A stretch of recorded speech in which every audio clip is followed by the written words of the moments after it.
Internet connection is good. Yeah, And welcome see. back to another episode of Pokemon Knowledge. Let me know down in the chat how the volume is, if that you guys could hear us fine. But on today's episode, we have a very special guest. This is Billie. I'm sure you guys are very familiar with her from Billie and Rubix Pokemon. She's been on a ton of different rattle videos, but we've never really got to know her backstory and the hobby stuff like that. And I'm really looking forward to diving into that. But before we get into those conversations, first, Billie, I just want to say thank you for coming on the channel. I know it's going to be a lot of fun. Yeah, definitely. Thank you so much for having me. It's such an honor to be here, considering the creators that you've had on this channel. So super excited. Yeah. So people are saying it's a little quiet, but hopefully they'll just have to turn up the volume. Um, I think my volume's all the way up. No, I So think it's let's fine. see. Yeah, that's all right. So let's continue going. If it's still having issues, then let us know as we continue on. Yep. But so Billie, I've always wanted to know because obviously you're in so many different channels. First of all, I don't even know how you find the time to, be on so many different lives and so many different chats. But with that Yeah. said, tell us a little bit about yourself. Tell us a little bit about your backstory in the hobby. Like, when did you get back in? Did you grow up with Pokemon as a kid? Stuff like that. Um, so yes, I grew up with Pokemon as a child. 1990s baby here in my 30s. So obviously, getting those packs when you're very young and opening them. I still remember opening up a fossil pack when I was at a grocery store when I was very young and pulling a non-holo Articuno card, which funny enough, my brother ended up finding our collection when I went back home, and I've been able to put some of those cards in my collection now. So that was quite a lovely thing to have happen. And I really started to get back into the hobby during the pandemic. So I'm one of those pandemic people that got into the hobby, to be totally honest with you, or got back into the hobby. Kind of just going online and seeing everything that was happening and just being super nostalgic of people opening up Pokemon packs. Realizing that it still very much existed as a hobby and, you know, stupidly started to open up a lot of Pokemon packs instead of buying the actual cards that I wanted. But, you live and you learn, right? You spend a Sure. lot of money doing stupid things. Um, and then just kind of slowly progress to getting to know people in the community and doing what I could, within my power because we had time. I'm a photographer, professional photographer, and there was a period of time where I legally just couldn't work. I wasn't allowed to work. I wasn't allowed to be on set. So Yeah. I was able to dedicate time to the community at that point, and then it just kind of blew up from there. So that's about where we're at for now. Hey, Yeah. So Tina. So I always hear that it's always a relatively similar story with a lot of people. Like, they come back into the hobby, and the first thing they do is start really ripping a lot of modern Pokemon in. Oh yeah, spending a ton of money when you shouldn't be Oh spending yeah, money. and not understanding like how hard it truly is to get that chase and the cards you really want and the sets you want and stuff like that. But once when would you say like maybe you got past that a little bit? Because I've seen your Instagram now, and if anybody doesn't know, in the description of this video is a link to Billie's Instagram. And Billie, if there's any other uh, social media channels or anything you want me to link, let me know, and I'll do that as soon as the live's over.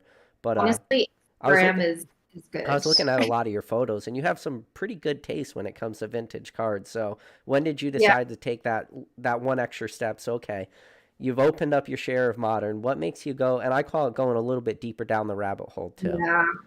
And I would say, okay, so we were also the crypto babies, where we had invested some money into crypto, and we actually pulled out our money from crypto, or I did rather, in the right time. So at that moment, it's, we did stupidly spend some of that money ripping open packs, but then, you get the nostalgia from childhood for the cards that you collected when you were younger. So I was like, okay, maybe let's look at some of these or the price of these cards if I wanted to add them into our collection. So I started to look at that. So I took some of the money out, or I actually took most of the money out that I made from crypto and I invested it into Pokemon That was cards. actually So worked out really well, I'm sure, because crypto yeah, it crashed and did. Pokemon went Having crazy. that no trace, it's all just like paying because we had a crypto. I had like a metal crypto Visa card that I would use, and I just kind of like would buy Pokemon cards that way. Okay. To be totally transparent, I definitely bought cards way over what I should have bought them because I was buying them during the boom. But at that point in time, I didn't have enough knowledge or the awareness to know that we were in this weird time where everything was just inflated. Um, Yeah. so, you live and you learn. And I would say probably within the last year or no, probably 8 months has been when I've really turned the tables on what I'm doing with my collection. I collect a lot of vintage Japanese now, which I'm very much into. I like the obscure Japanese sets right now. Okay. Um, When you say obscure Japanese, are we talking like Japanese A&A promos? Are we talking versus series? Or are we going even a little bit nichier than even love that? verses. I love versus series. Huge fan collecting those cards. I love the Pocket Monster series. I love the Bandai Oh, series. I okay. love Orange Islands. I've really been interested in the cards that came out even before the English cards came Yeah, into existence because there was a variances of different sets that had come out that were technically not on the regular stream of Pokemon cards, but they had the Pokemon art on them. yeah. Um, so I've been collecting quite a bit of those lately, and they're pretty inexpensive right now for what they are, and I'm hoping eventually they will become something more than what they are, but we'll see. Are We'll you just see. picking up raw cards right now, or are you Um, going the graded route? I so I I feel like going into Pokemon is kind of this Rubik's. He's literally like, what a babe. I can see you over there. Um, yeah, so we started off where we did get a lot of raw cards. And the thing is that whenever you're buying raw cards, you need to consider the price of the raw card that you're buying in comparison to what that would be graded in a PSA 7 or PSA 8. And if you look at those prices, even if you're putting it in a binder and you want to crack it, you're probably better off buying the PSA 7 or 8 just because you're going to get a decent quality condition card, unless you're definitely going for the 9 or the 10 to add to your collection. Sure. So we have been kind of doing a bit of both now. So depending on the price point and what we're looking to add into our binder, we definitely go into purchasing some graded cards, but then I have a pretty good eye for looking at raw cards and determining whether or not this is something that I want to have either in my binder or potentially grading later on. And when you're looking at your raw purchases and your raw buys, like what are the first Yeah. things you're personally looking for? Like for me, I always go for like the super obvious. And for me, because Yeah. I'm a PSA grader, and what I've always found is PSA is always harshest on two things. If your card is a Yeah. little off center, you're gonna get dinged. But more Yeah. importantly, edge wear is one thing, but whitening at corners, just instant whitening at corners, chipping at the corners, your automatic deduction. So I'm pretty simple. I just look for clean corners and a well centered card. Obviously, you're not really going to be able to see surface too well. And then if there is that super apparent binder ding, yeah, you're going to get a 6 at PSA. But how, Yeah. what's like the first thing that your eye usually goes to when you're looking at cards to kind of that real quick pre grade? I would say whitening is definitely something that I'm looking at for sure. I think centering when you're observing a card is so obvious. You're looking at a card and it's either off center or it's not, Yeah. right? But if it looks decently centered, then it's fine. Unless you're like, okay, I want to look at this card and I for sure want to get a 10 or a 9 or whatever grade you think that would be suited for that card. But I also think it all depends on the hollow as well too. Like if the card is fully hollow, some of those EXR stuff, you have to consider the silvering and how much Oh, yeah. of that could This is, potentially have scratches you're, on it, right? you're talking about the So story of my life right there. Reverse hollows from EX. Yeah, EX sets yeah, getting eights and so nines, and I've gotten some of the cleanest nines in the world, and you just can't hit those tens. So yeah, I have one Deoxys EX card right now that's a CGC 9, but it's such a strong 9 that I think that if I were to translate it to PSA, there's like, I think a 30% chance that it would come back in a 10. Do it. I, But I, I, so I cracked a reverse hollow Raichu in a CGC 9 and I crossed it over the PSA and and it's a CGC 9 from Skyridge, the reverse hollow Raichu. yeah, It's number 27 in the set. I think 27. yeah, It's one of those. It's like Raichu's 27. Oh no, Raiku's 26, Raichu's 27, and then the Rhydon's 28. But yeah, yeah, it's number 27. Super hard card to grade. I've never personally graded that reverse in a 10. I personally bought a CGC 9. It wasn't even a CGC 9 I graded, yeah. but I saw the photos. They were like good scans. I was like, "Oh, this is a clean card. We're going to do it." Old CGC cert, and I did cross it over to a 10. So my recommendation for your Deoxys card, yeah, crack that all day. Just do it. Make a good Oh video too. yeah.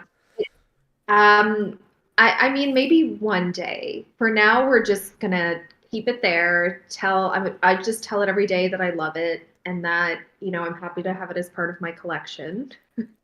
And then one day, sending to PSA. The issue is that I'm in Canada, Mm, so I have very few people that I trust to potentially send things over to PSA.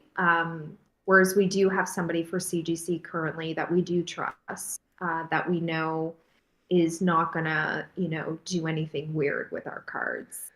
yeah, I know a it's lot of people.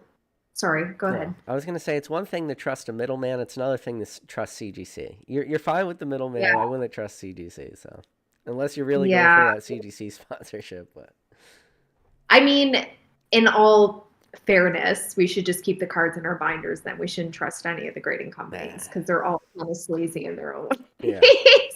So, I just want to shout out to a couple of people that I know. Hey, Mehmet, thank you so much for joining. I seen Green Tea here earlier. I seen Pocanova.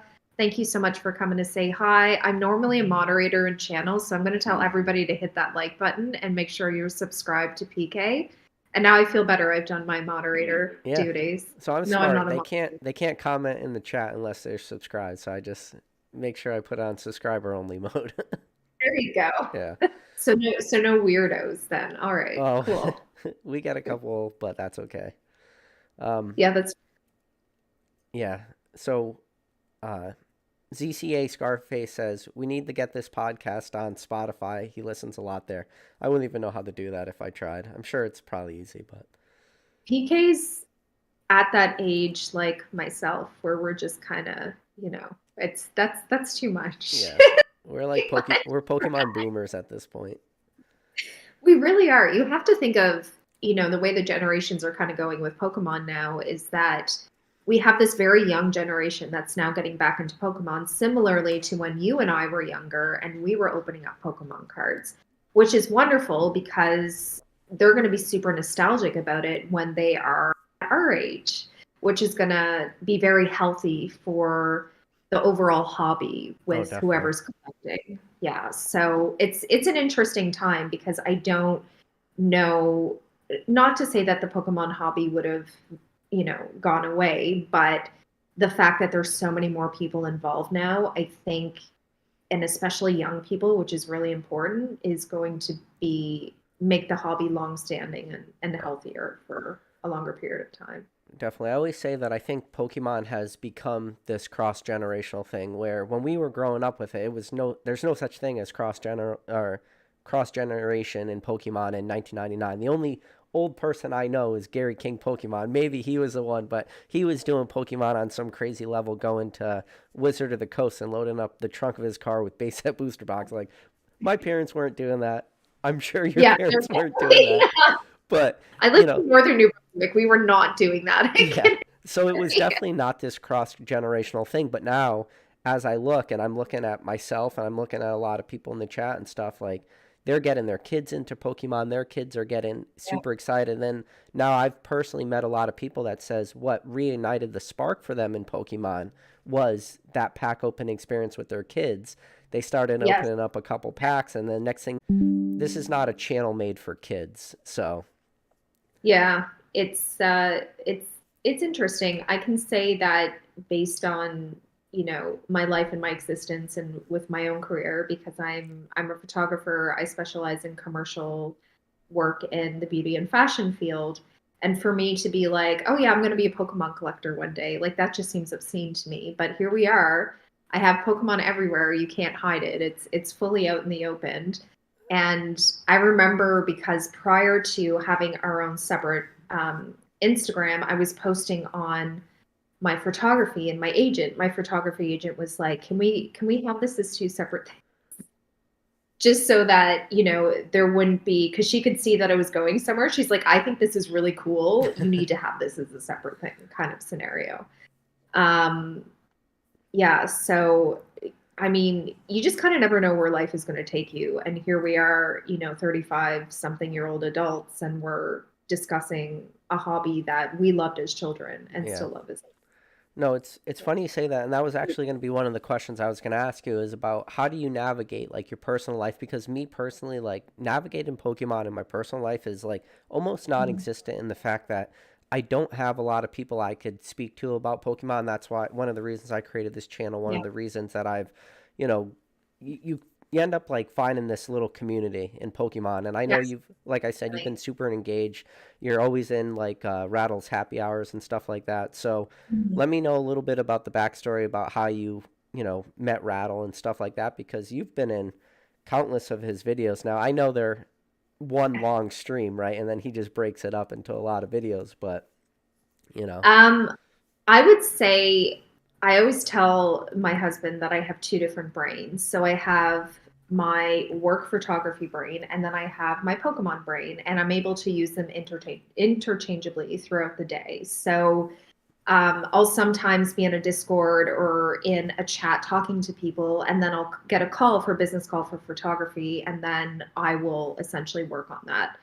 I'm very good at communicating with people, and I'm very good at being open and honest and going down that road because in my photography, I'm actually an ambassador for two lighting companies and an educator for Canon, and I've been doing it for 15 years. Oh, So that's it's fun. very easy for me to kind of go into that role of Pokemon where I am communicating with different communities and navigating that because it's second nature to me and it's what I've always loved to do. In terms of Rattle, how I actually met Rattle, I remember I was actually having a discussion with Ryan, Cool Trainer Ryan, back in the day, and this was when the whole Logan Paul situation came out, which is, I think, I hate to say it, Rattle, but like realistically, this is how a lot of people found your platform was through the Logan Paul situation. But it wasn't actually that whole scenario with the fake case that made me really interested in Rattle. It was one of his videos where he was using his accent with one of the scammers, and the whole video it was that hentai lover one where uh, I remember it was a huge long one. And I laughed my ass off throughout the whole thing. And I remember Rubik's coming home and I was like, you got to watch this guy. This is hilarious. Um, so through that, I was like, okay, he has a Discord. Let me go and connect to his Discord. And yeah, just kind of going within that community. And, I'm not going to tell anybody where Rattle lives, but Rattle and I actually grew up 2 hours away from each other in the nice. middle of nowhere. Yeah. So there's a lot of similarities that feel like home in that friendship. So I think that's why, we have that friendship and that's worked. Yeah. No, that's awesome. And I did see that video that Rattle ended up making where it looked like you guys were all hanging out having a good time. So, Yeah, no, it was great. The airport that I fly into to go to my hometown is where Rattle lives. oh, okay. So anytime I go back home, I can, go and say hi to Rattle and yeah. Oh, that's pretty awesome. But Yeah. yeah, so I want to know more though about like so I know so there's two different things. There's one, there's getting back into Pokemon and Yeah. you know what I mean? It's like could be a very nonchalant thing, but the fact that you've gone so deep now into Pokemon, do you see this as being something that's going to stick for you and that it's like almost unshakable at this point or what?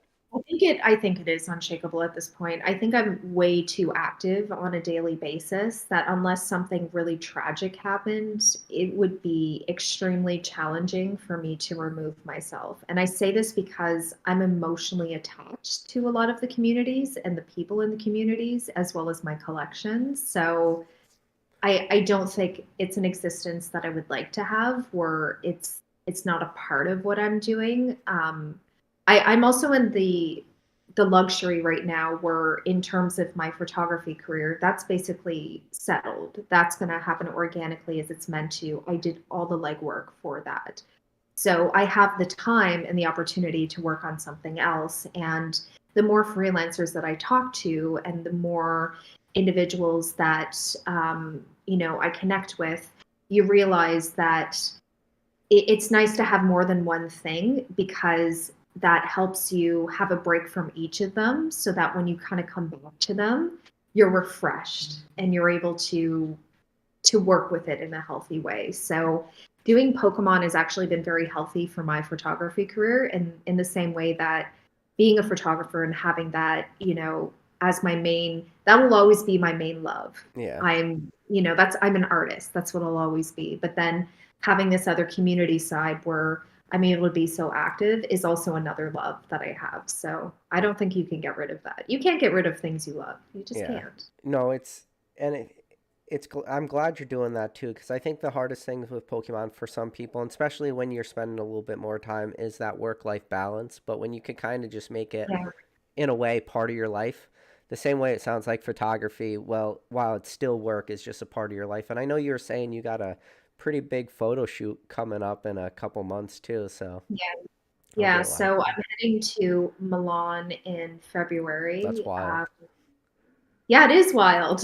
I mean, I've traveled throughout North America for various projects, but I've never had the opportunity to go over to Europe. So the fact that, I mean, whenever you shoot in beauty and fashion, which it's interesting because I'm not one of those people who are like, oh, I shoot in beauty and fashion and this is what I do. It's just not my personality type. But it's always the dream to go to Milan and have that opportunity and shoot that editorial. And the fact that, I come from the middle of nowhere, we grew up with nothing and here I am living an existence where I have the opportunity to be paid to go to Milan, Italy to do something for my career. So That's it's awesome. super lovely.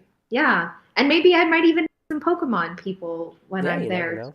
So yeah, it's But just all the beautiful things. yeah, so to bring it back to Pokemon a little bit, I know you said you're starting to dive a little bit back into, like the more nichier Japanese stuff, or maybe at least not, the main TCG, but are you diving into English at all? And what sets and cards are you going after? Do you have like, so for me personally, I have like that Grail card as a kid, and I never was Yep. able to attain it. And because I was Yeah. never able to obtain it, like it's written itself now into my DNA, and now I'm going after that card like a madman. And Yeah. it's not a rare card by any chance. It's just base set Hollow Raichu, number 14 in the set, like one of the Yeah. most common cards ever printed, probably. Pokemon probably printed millions of them, but yeah, it's my Yeah. chase card. And do you Yeah. have that chase card, or do you have that one card that you're just like, this is my favorite card in the history of this hobby? Okay, so the way that we have our collection is that we collect based on Pokemon. Okay. So I have certain cards based on the Pokemon that we love to collect, and we try to collect as many, at least one each of the cards of those Pokemon. So in terms of modern, I really need that Espeon VMAX altar. It's like it's eluding me. It's just, And you're talking the it's one from Fusion Strike, right?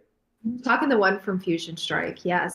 And in terms of vintage, if we're talking English, because there's no way I could ever afford the Japanese version of it, but the Espeon Gold Star would Yeah, be Pop a Series nice, 5. yeah, would be a nice one to have. But that's going to be a chunk of change, so I'm going to need a campaign this year to. You could do the poor man's route. There's always a celebration option. No, no, that's Umbreon. You're thinking Oh, Umbreon. Espeon. I'm I'm saying, sorry. Espeon's number 16 out of 17. I'm sorry. Yeah, yeah, yeah. Umbreon's 17. Yeah, yeah. yeah, No. I'm an Espeon lover. Yep, Yeah, you're for right. sure. Uh, Yeah. yeah. I'm sorry. You're right. Um, It's funny because Cool Trainer Ryan said that him and PokeRev, when they did their big collection buy, there was like one single Pop Series 5 pack in that entire collection buy, and that Yeah, was the card that was pulled was the Espeon, the 16 out of that's 17. crazy. What are the chances? That's such a hard card to pull. Like you so rarely see it ever being pulled, which I think is why the price point is where it is for that specific card. Yeah. Um, yeah, for the Gold Star. I mean, the Japanese version of that card is like, you know, $44,000. Yeah, the points promo one, yeah. Crazy. So it's definitely not something, that we're ever going to be able to afford unless we actually do win the lottery somehow. Um, but yeah, even if they had a celebrations version of that, I want the original one. It's Yeah, not no, it's I'm not. sorry. I had Umbreon on the brain because I'm thinking Moonbreon because I see Rattle in the chat. He said there's always Oh yeah, celebrations too, here though. So there's I'm always confused. celebrations too. I mean, in Pokemon 30 year celebration, they're gonna have a celebrations too, and it'll be in there. So why? So what made you flock to Espeon as your? Everybody has their different evolution too. So what made you like Espeon out of all of I them? just love her and her little psychic self and her little weird tail and the little thing on her head. I say she because Oh, I don't they're all know. she's, yeah. I also do love Ninetales a lot. Shout out to my Ninetales family. I recently picked up a Pocket Monsters Ninetales card, and I do have a blue back in my collection that I'm really happy about. Um, and I do have some EX era Ninetales stuff. And I have a ton of basic because people have been kind enough. And the great thing about this community is that community people, if you love a certain Pokemon, they'll start sending you cards. Yeah. Like, here's some Pokemon cards, and it's very humbling. But Well, yeah, I'm a huge it's funny you Ninetales. mentioned Ninetales because when I do think of some like a Pokemon that does have some real beautiful artworks, Ninetales is definitely one of Nine. those that Oh comes my up. god. The EXR Emerald Ninetales and Dragon Frontier Yeah, are so Dragon Frontiers was the one that came to my mind because yeah, it's like the artwork is wild. yeah, because I like any cards that kind of go against the norm, and that card does go against the norm a little bit. And like, I love anytime they introduce purple into a card too. It always pops, and the Yeah. way they did it, it came out really well. And it's Delta species too, Yep. so they make Pokemon psychic as opposed to fire, which I think was a very unique take on Ninetales. Because if I remember correctly, in the game, it could actually learn psychic moves, which is why I think I liked Ninetales when I was playing the game. But yeah, I thought maybe I would have one in front of me, but I don't. Yeah, it probably yeah. I wasn't. mean, here, I got a whole Ninetales page. Let me see if I can. No, it's always I'm always interested to see how people break up their collections too. And it's always funny to hear some people say like they do have, one page of, certain Pokemon, stuff like this. So, Yeah. I mean, I do. Here, I'll take out I'll take out the Deoxys card to show you as well. Take out my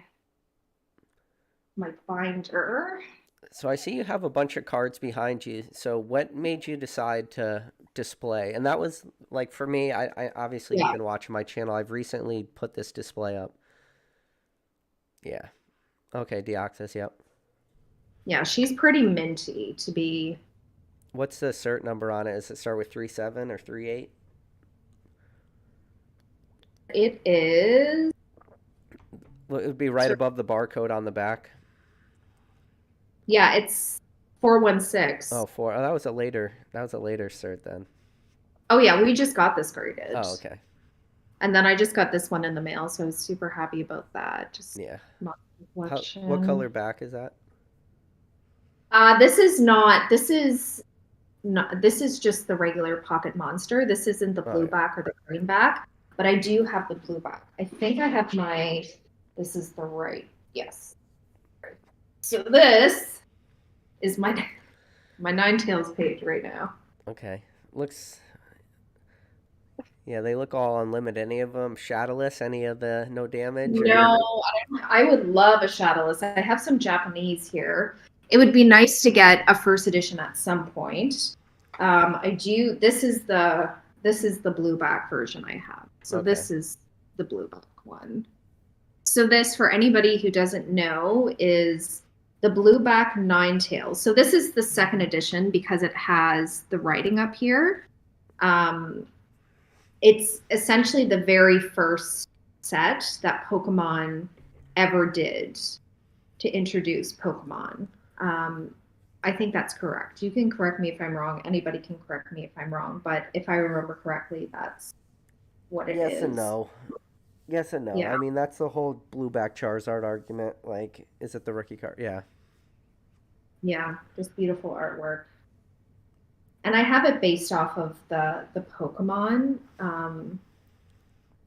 So I have a whole Pikachu page Yeah, that, that's the card I was talking about with like how they added the purple to the background. I really like that. yeah, beautiful.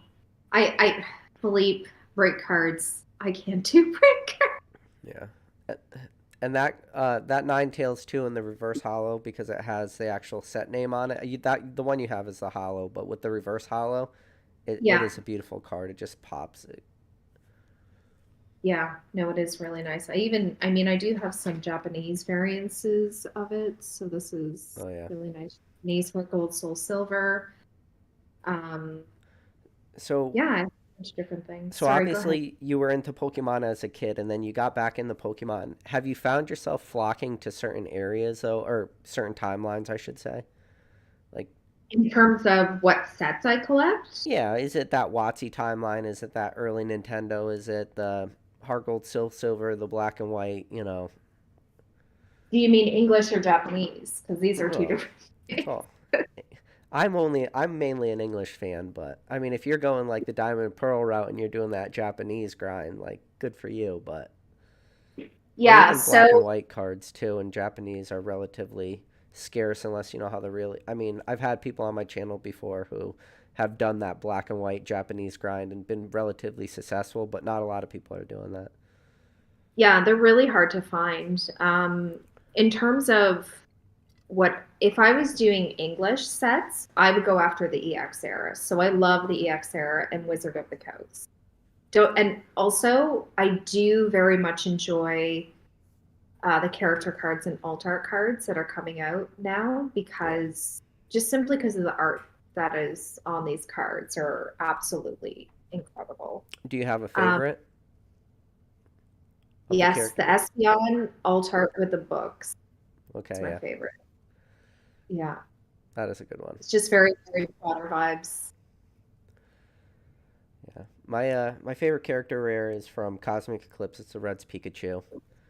And Oh yeah, yeah, so Rubik's loves that one as well. Rubik's is all about Red's Pikachu too. He's all about that. so this is mine. And if you look on it, it's a it's a meme grade, right? It's a CGC 8.5 and it's signed by Yeah. like a bunch of different people. So those are all signatures. Just like on the front is Colson Swami, Basic Trainer, Pokemon Classics, Thrifty TCG, Gem Mint Pokemon, Rock Pokemon, uh, the old card shop. So like probably a Cheval is one of my mods. Old school Pokemon, Lord Pokesmoke, Ernesto, Ray, Mertz, Tennis Wolf, Dan Catch'em Collectible. So this is signed by them, and every single Collecticon I go to, I'm just gonna have more people sign this every time. I think that's amazing. I think you And should continue to do that. I love that as an idea yeah, to do. so We because it need is to my do. favorite card, and if because CGC graded an 8.5, and the best part is this is potentially the cleanest 8.5 that exists in my opinion. So it just Yeah, makes it that much funnier. yeah, yeah. CGC grades, they're harsh. No, They're they're really, not harsh anymore. They were harsh when yeah. this, When uh, that came out, yeah. But maybe crack it. No, you can't crack it because that's like where all your community is and your memories. So you oh can't yeah, crack I can't crack this one. I mean, this it. No. one's yeah. And then there's some other names on here too, like Pokemon DNA is on here, IVR is on here. There's a yeah, it's cool though to have this. Yeah. No, that is cool. What is there anything else that you love or that you have that you cherish within your own collection that you're like, I will never sell this and this is like a piece of Um, myself? yeah, I mean, I have a lot of that stuff. I have like my original base set, and originally I was going after a graded first edition set in either nines or tens, and then during the hype, I decided to sell like almost all those cards, with the exception of any Raichus. So all those cards got sold, and I ended up just keeping my my original like 102 base set, like my original 102 cards, all Yeah. most of them all light play condition. And the only Yeah. cards that I've added to that collection for base set is when I was at the Leonhardt pop-up shop down in Texas, I was able to pull a base set Mewtwo, and I graded that card into a 10. So that one's Nice. actually on the shelf. So that's a base set Mewtwo 10. That is my highest grade base set card. And then the Squirtle that was in that pack, it was just unlimited. It ended up grading a Okay. 9, but I still have my original Shadowless 9 as a kid. Yeah. But so You like gotta keep probably those are the cards that are most sentimental. And then like I'm yeah. very lucky I have a base set Charizard. I have my Pokemon League book from '99 over there. So those are probably like the big things for me that. So you really love Raichu then, is what you're telling me. So I do love Raichu, but I'm not a Raichu collector per se, meaning I have never like gone out of my way to collect every single one of them. Like I definitely have a lot, but I've never decided to go like the I need to own every single one type route. Yeah. Okay. Interesting. Yeah, but I So probably own more than the average person for sure because like when yeah. I do grade them and I get them back, they usually stay in my collection. They're one of the few cards that never kind of sell. So, Tina's like, for Billie, that's a chicken strips cardboard for me. So back in the day, Tina would send us mail, and we laughed so much because every time she sent us mail, it was like she wrote something on the back, but it was like chicken strips on the front. It was just like little cheeky things. And we have one on our fridge, and then we have one back there that we keep in our as part of our collection because it's just, people in the community that are beautiful and you kind of want to treasure those memories. oh yeah, Which, there's yeah, yeah. and the people are in the community are the people that you do end up making memories with, and you end up making like weird stuff, like inside jokes and stuff like that, and Oh yeah, for sure. oh, And friendships, like, oh yeah, because realistically, we're all kind of in this hobby together. And, the average person who's not interested in Pokemon is not going to be interested in talking to us. So we all have to talk to each other. yeah, and definitely aren't don't want to talk about Pokemon at the level we want to talk about it, you know? Yeah, exactly. Like, yeah, So it's important to have community and friends to be able to do that with. sure. I've definitely made the mistake at times to like walk into my local Walmart or something. I see somebody looking at modern Pokemon, and I'm just like, try to strike up a conversation, like see how it Yeah. goes. And it's just the worst conversation that could ever exist. I'm like, so you like Pokemon? They're like, yeah. I'm like, what card? And they just like don't even know. I'm just like, Oh okay. yeah. Well, they're at that stage where those people who are going to Walmart to buy generally, and not all people, don't be hating on me in the comment section, um, may not always have the knowledge compared to people who are going to the card stores and seeking out specific sets to open or specific things, right? Sure. More often than not, we see people here. Walmart in Canada is so expensive. You should not be shopping at Walmart in Canada if you want to buy any sort of product. And we'll literally go up to people and tell them, we're going to tell you right now to go to this card store Yeah. because you're going to save so much money. And then your child may see the cards that they want already there, and it's going to cost you less money to just buy the cards scenario. Um, and green tea. What's wrong with Walmart? I love overpaying. Well, that's you, green tea. Overpay at Walmart. But yeah, I think it's people. Everybody's at a different place in their collecting, right? I would say that I'm still very new in terms of where I am with my collection comparative to, um, a cool trainer Ryan, Poca Chloe, you, Rattle. I'm still very new and still very much growing in this community. Yeah, but I'm actually pretty jealous just by that fact because one of the best things about this hobby and like one of the things that could really keep you going is once you start discovering, I always say once you realize what you don't know in this hobby, it's like a huge awakening moment. And Yeah. I always say the same thing over and over again. There's so much stuff in this hobby that no one, and I promise you, no one could be an expert at all of it, but anybody could be an expert at one thing. But that doesn't mean you can't keep rediscovering new stuff. And in this hobby, especially when you Yeah. start to really get deep down the rabbit hole and you end up doing like, Yeah. I mean, I've talked to Gem Mint Pokemon now on multiple occasions, and I talked to him about the cards he's collecting, and he's collecting color Yeah. variations by print run. You know, like just It, it's wild. yeah, he'll have three or four cards, all the same card, and then he'll say like, okay, well, like this one, like here's the cards. Like this one has a little bit different saturation than this one, and this one is Yeah. this, and this one, you know, like he gets super deep down the rabbit hole. So Yeah. And I mean, you even have that with just base set unlimited. Like there's oh yeah, different variations of those print runs too. So you can go down. I went down the Japanese rabbit hole, which is like a whole other yeah, rabbit. Is there's a lot in that rabbit hole. Yeah, it's been I spend a lot of time going down rabbit holes yeah, during the day, researching rabbit holes and communicating with people and trying to get as much information as I can that makes sense for what I'm doing. So yeah. yeah. Even yeah, I always say like even base set when you just look at Pikachu's, like Pikachu doesn't seem like this daunting card in base set, but then you have like first edition in both red cheeks and yellow cheeks. Then you have Shadowless in red cheeks, yellow cheeks. Then you have Yep. then you have the unlimited. Then you have the E3 stamp. Then you have the Australian Poke Tour. And Yeah. I'm sure I'm missing some that are probably pretty obvious, but Wasn't there like a Game Boy one or something at some point? I feel like I remember seeing one in something, but I could be oh, I wrong. mean, maybe. Yeah. But I want to say there's like eight or nine different variations of just base set Pikachu. And yeah, so even base set has a lot going on for it. Yeah. You literally can't do everything unless you have, you know, a lot of time and a lot of money to do everything. It's impossible.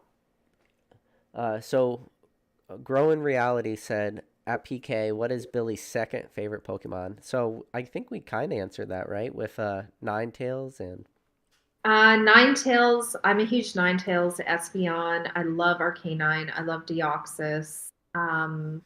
What else do I love? I love Mewtwo. I love Mew. I do collect quite a few of the evolution cards, of course. And I not a huge Charizard fan, not going to deny it. good. Um, which is great because frankly, it's way too expensive to collect Charizards. I have no desire. Not that there's anything wrong with people who love Charizards, but anytime somebody's like, "Yeah, my favorite Pokemon is Charizard," I'm like, "Oh boy." Yeah, it's an eye roll, right? Yeah. Yeah, I'm trying not to judge you, but I am judging you a little It's not bit. cool to like Charizard, even though everyone likes Charizard. And I do love Bidoof. It's like a funny thing that because Bidoof is just so cute with his little cheeks and his like he's just very wholesome. Bidoof reminds me of the Pokemon community where it's just like just very wholesome and cute and it's like what Pokemon is about, right? Like to the Yeah. core. There's some pretty like ugly Bidoof cards too. Oh yeah, they're terrible. I mean, there's a Rumble. I'm sorry, nobody can convince me to be interested in Rumble cards. Well, They are well, Rumble's not they're not, Bidoof, that's not Barrel, right? So, and this wasn't pre-planned people out there. I do have to say that that one I do he's cute. That one I don't mind. Everyone is There's gonna like think we planned that. That wasn't planned. It just happened to be on the table. I swear to God. of y'all smoking dust. Oh, yeah. I mean, if I had to Rumble Night, I can't. Oh, maybe one day I'll do the Rumble cards, but they're quite expensive to get the Rumble cards too. Yeah, So your best bet. Yeah, I mean, just get the whole set, buy it sealed, grade them, get a bunch of eights. yeah, Yeah, there. yeah. And you're a Ninetales fan, so there's your Rumble Ninetales. Oh my God, look at him and his little legs that are just They points. are just. It is just the worst artwork. I mean, This is probably the worst of them all, right? Hey, what is I mean, if you look at that Nine Tails and then you look at the Dragon Frontier Nine Tails, it's just like, okay. But I can understand that there is a time and a place for that because when it's similar to the EX era where you have those digital cards that look kind of ridiculous compared to what we're doing now. And it was just the time, right? That Yeah. was what was considered cool.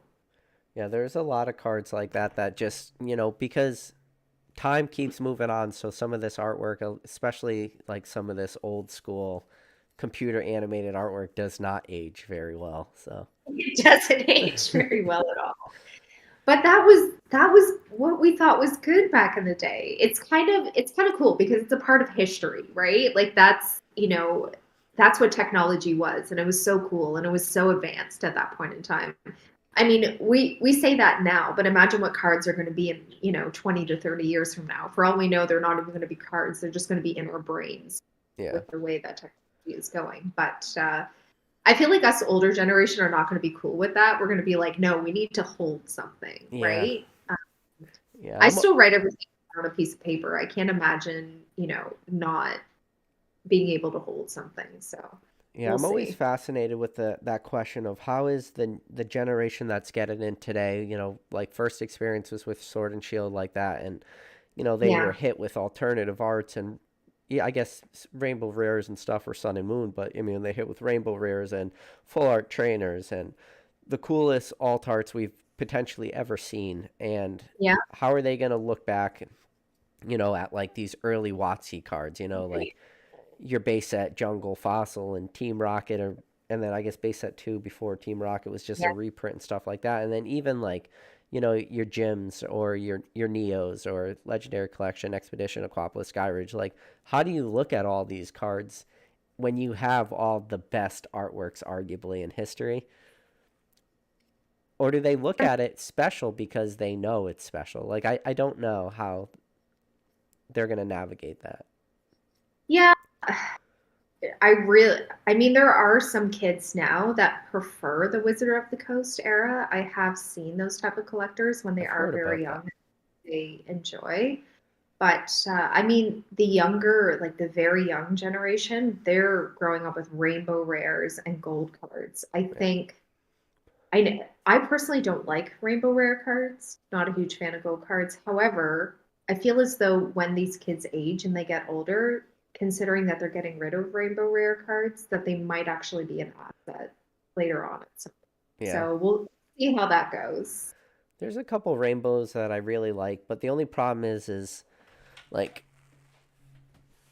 here,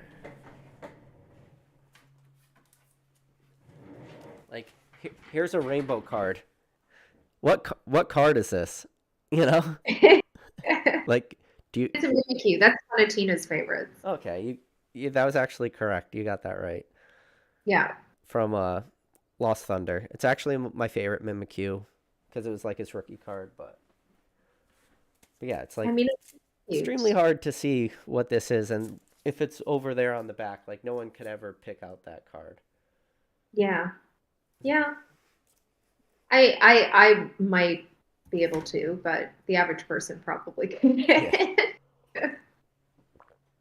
But no, I think it'll be interesting. Like, I was never super into Rainbow Rare cards the same, so I'm not really worried the fact that they're moving away from those. I think it's actually like the right step in Pokemon. And the funny thing is when Sun and Moon was popular, like Rainbow Rares Yeah. was the freaking shit. Like that's why I have that Mimikyu, and that's why I think that card was so cool because Yeah. that was a big chase. And does it hurt Sun and Moon sets? No, not really, because we're seeing what Sun and Moon sets are kind of doing anyways, just price wise and stuff. And I think there's a Yeah. lot of nostalgia, especially those later tag team sets. So Well, they're also bringing the XY era style back now with Scarlet and Violet. If yeah, you with the have EX seen, cards and stuff. yeah, it reminds me of Generations, but with the ridiculous hats, crystal hats they have on their head for these Pokemon. But, Yeah, the stylization of the cards is very similar to that, and I think that. with this new set coming out, people need to be mindful when they're looking at these EX era cards that they're pulling because, or the cards that say EX on it, because those are essentially going to be the new V cards. So they're not, I don't know if those are going to hold their value later on, similar to like a regular V card. Um, so we'll see kind of how it unfolds, but I think it's really interesting that they're going back to that way of having the cards set up with the full arts being very black and white, um, XY kind of feel to them. I'm No, you're sure you're, right. And when I yeah, saw the original, so my original impression when I saw the EX cards, like I got hardcore Steam Siege vibes. That was how I originally thought. But I think Ruby and Sapphire has now kind of showed itself to be like a much better set than we probably originally thought. And yeah, Pokemon's not really holding anything back. So you still got secret rares, you still got all these awesome full art trainers. I mean, that Gyarados that they're kind of been showing the leaks for, that's a pretty awesome card. There's some banger yeah. cards still. I think they listen to people. They're like, okay, everybody talks about the XY black and white full art cards. Everybody talks about them and how much they love them because they were incredible. And then everybody talks about alt art cards and how incredible they are. What I thought was really interesting with the Scarlet and Violet set being released in Japanese, I'm going to say this as somebody who very much enjoys collecting and opening up Japanese, is that that set, like that main set normally, would not have any art cards in it. It's only the subsets in Japanese that would have the art cards in it. So the fact that they're including that in it means that Pokemon has the full awareness that with throughout the Japanese going forward, they're more than likely going to have those character cards throughout. And Yeah. Pokemon's definitely that route, including the more full art variances of it because people want to see those character cards now because frankly they're beautiful. So um, I mean, Scarlet and Violet isn't here, North America yet, but we know what's going to happen because we've seen the Japanese cards. So yeah. Yeah. So I see some people talking about the Chunkachu from Vivid Voltage saying, and I guess we did kind of, well, I did, and maybe you a little bit, like talk down on Rainbow Rares, but I think Yeah. the Chunkachu from Vivid Voltage is definitely an outlier for that argument, right? Like, Yeah. Yeah, so many people were nostalgic about that card, and so many people have amazing memories of pulling that card, especially kids. You see the videos of kids pulling a Pikachu VMAX, they're oh way over the moon for that card. That's going to be like one of the future like Charizards or Blastoise or Venusaurs is going to be that Pikachu rainbow card in the future. Oh, definitely, 100%. Yeah. I got all these cards on my desk. I don't even know where. Like, I had a perfect example of that card, but that's okay. It ran away. Your Pikachu VMAX ran away. Yeah. So I run into this issue. I don't know how you are, like, sorting your collection and stuff. Is I sort my collection like multiple times a week, and then by the end, it's just all scattered again. I've I have been there in the past because I didn't know what the hell I was doing, but now I kind of have a better idea with where I'm going with my collection for now. That may change because I feel as though as you evolve, I think as you evolve in anything, whether it's your collection or your life, you're going to have that progression, you're going to have that change, and what you're doing is going to evolve. So to say that my collection is going to be the way that I have it or the way that I have it set up now in 5 years is, I think, is misinformed because we're constantly evolving. Sure. But I don't have everything like going for a while. It was just everywhere. Yeah. And it was driving me crazy because I would take it out and I would put it back and I'd be like, if I'm grading these cards in a day, this is a bad thing Yeah. to me. that's that's what I do. So Is yeah, like I'll try to find one card because we'll be talking about it. So like I'll rifle through a pile real quick, and then it's just like it's like an explosion. But yeah, you that know, happens. to dive a little deeper into that is maybe not so much about just like the routine tidiness of your collection, but I always say like the evolution of every single person's collection is set identity or collection identity, you should say. And I do feel that a lot of people, when they get just too much or they hop in and they just buy too much of everything, they lose an identity to their collection. And I Yes. think when people start to retrace a little bit and start to like condense their collection down and start to really appreciate what they do have, and maybe the things they don't appreciate as much, or they're more willing to get rid of that. Once people have that true like collection identity, I think that is a huge stepping stone for a lot of people in this hobby. Completely agree. We recently have started to minimize our collection to purchase larger cards or larger collection pieces that we would want to have in our collection that have more value, but it's just what we want, right? So, we sold off a bunch of things. We end up getting a Shining Mewtwo. We end up getting Suicune 9.5 CGC and Entei 9.5 CGC. So we're kind of going in that avenue as well, where it's just going to be a little bit more condensed, as And opposed to just having cards we don't need. and when you said the Entei and the Suicune, are you talking Unseen Forces, Gold Star Dogs? Yes. Oh no, you're one of them. You that's okay. But 9.5 is You not know, bad. here's the thing. I recognize that as far as the gold star cards go, those three dogs are the easiest and least expensive to get of Oh, all the yeah. gold cards. And nine But fives are probably easy crossovers to tens too. yes, but they're still beautiful artwork and still beautiful to have. But I Yeah. also do recognize, like, if it's like getting back into Pokemon, right? Where you're like, okay, I'm gonna go and open up Pokemon cards, and you're just opening a bunch of modern, you don't really know what direction you're going in, you're just spending a lot of money opening up Pokemon cards. And then eventually you're like, okay, maybe I want to collect and do these certain things. So, purchasing these gold stars is like we're dipping our toes into the gold star avenue where we're like, all right, we're kind of like we're in there, but we're We're not not, really there. yeah, we're there and we got to get near mint cards for pretty cheap prices. But then, yeah, you start to open your eyes to the rest of these gold stars and you're like, okay. And you, especially, you said you're an Evolutions fan. So, like your Power Keepers and stuff like that, you're going to run in some pretty expensive Evolution gold stars with the Vaporeon, the Jolteon, and Flareon too. So, no, I Yeah, hear you. those are I fully recognize the price of those cards and what it will take to get there, which is why I think condensing the collection will provide income to do that. We're also going to be looking into maybe purchasing other people's collections in the new year and maybe selling off part of collections so that we can invest in cards for ourselves. Yeah. Um, I mean, truthfully, anybody who's involved in Pokemon, it's a very expensive hobby. Oh, This is not this is not cheap. no. So if you can have, and I can't keep pouring, our photography and art money into just there has to be a way for it to sustain itself, right? So Yeah. we're kind of like going into that journey where we've invested our time and our money, and now we're like, okay, how can we have this as a means to um, so that we're able to sustain this hobby without pouring so much of our personal income into it.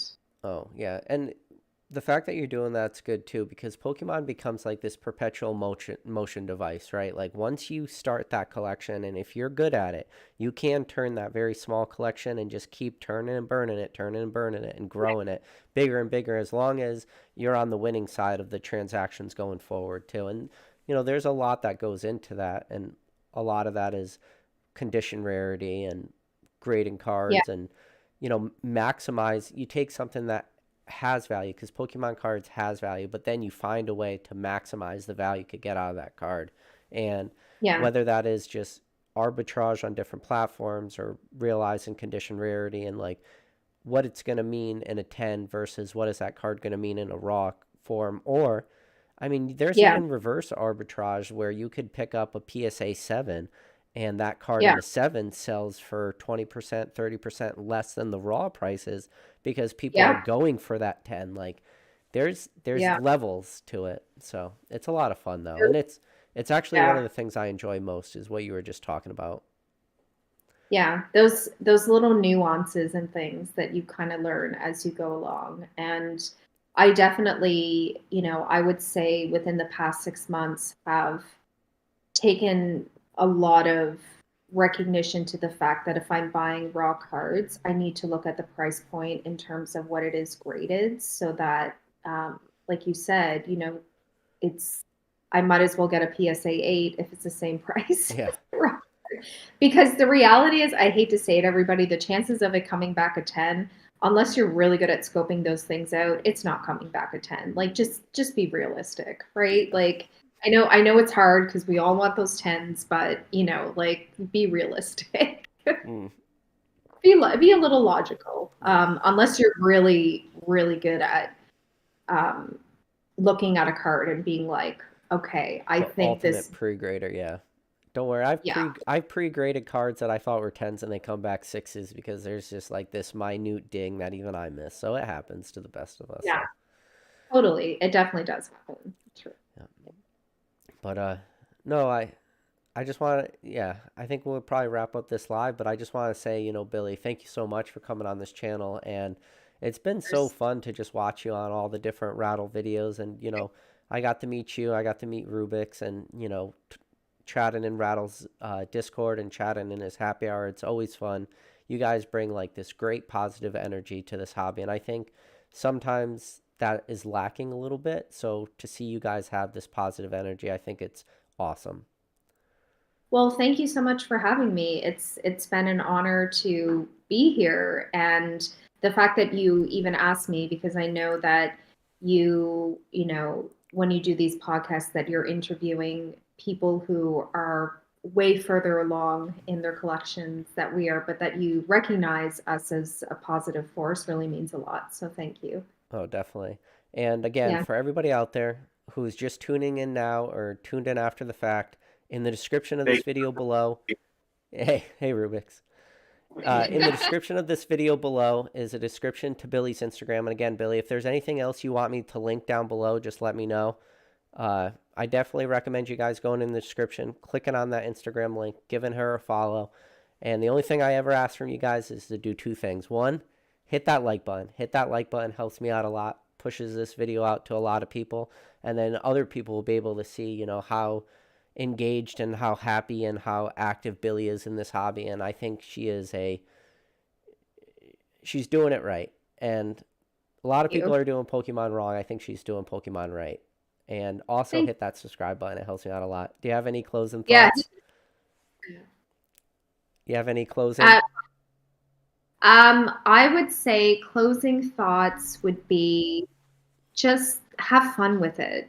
Do it because you love it. Find a place that feels right for you, where it doesn't have to be forced, and really enjoy the moments where you're making those friendships. And whether it's, having those great moments with your collection or with the people just enjoy it because you only live once, and those moments are something you'll have forever. That was So, yeah. perfect. And with that said, guys, we appreciate every single one of you, and we'll catch you on the next video.